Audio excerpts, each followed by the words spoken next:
Muzlagan go'sht haqida bu narsa eshitganmisiz? Eshitganman. Sotib olgan bo'larmidingiz? Yo'q, Nimaga? o'rganmaganmiz. Undan ko'ra qimmat bo'lsa ham svejiy go'sht yaxshi. Endi qimmat emas, normal shu o'zimizniki endi. Yo'q, u muzlagan go'sht necha pulligini bilasizmi? Arzon deyishadi. Men marketlarda ko'rdim, arzon. Muzlagan go'sht haqida bu narsa eshitganmisiz? Eshitganman. Sotib olgan bo'larmidingiz? Sotib olmaganman lekin hayotda.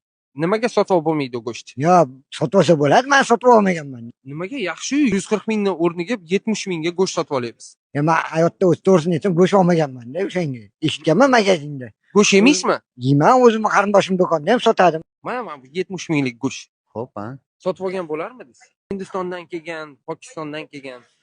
Bir marta olib ko'rdik, yaxshi emas ekanlik. Yaxshi emasmi? Yo'q, yo'q. Odamlarga maslahat berasizmi? Endi kim qanaqada endi har kimga. O'zingiz boshqa sotib olmaysiz. Yo'q, yo'q. Bir marta olganman, yoqmagan. Yoqmadimi? Yo'q. Sotib olgan bo'larmidingiz? Yo'q. Yeb bo'lmaydi u go'shtni. Sotib olgan bo'larmidingiz o'zingizga yegani uyga? Iste'molga yaroqli bo'lsa sotib olgan bo'lardim. Hamma sertifikatlari joyida bo'lsa.